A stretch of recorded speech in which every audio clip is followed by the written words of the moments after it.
বাংলাদেশের নতুন আরেকটা ফেস্টিভ্যাল আমরা কায়েম হতে দেব না ইনশাআল্লাহ। আসসালামু আলাইকুম ওয়া রাহমাতুল্লাহ। জাতীয় নাগরিক পার্টির কেন্দ্রীয় কার্যালয়ে আমি অনেকটা অনানুষ্ঠানিকভাবে এখানে এসেছি। আমি নিজের থেকে আগ্রহ ব্যক্ত করে এসেছি। বহুদিন ধরেই ভাবছিলাম নাগরিক পার্টির অফিসটা একটু দেখব, কারণ আমরা একই সাথে দেশ এবং জনগণের জন্য কাজ করছি। সংসদের ভিতরে এবং বাইরে বিগত নির্বাচনে একসাথেই আমরা লড়াই করেছি। সহযোদ্ধাদের পরস্পরের পাশে থাকা, দাঁড়ানো, সুখ দুঃখের অংশীদার হওয়া, একসাথে চলা, এটি হচ্ছে গণতন্ত্রের সৌন্দর্য। তো আজকে সেই সময়টাই হাতে এলো, এই জন্য এখানে আসতে পারি আমি আল্লাহ তাআলার দরবারে শুকরিয়া আদায় করছি আলহামদুলিল্লাহ।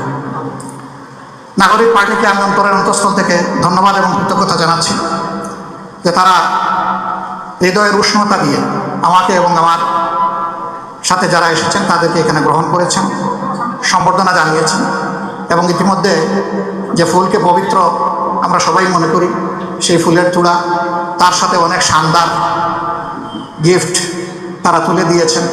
আমরা আশা করছি নাগরিক পার্টির বৃত্ত যেমনই থাকুক, চিত্ত এভাবেই ধনী হয়ে থাকবে ইনশাআল্লাহ।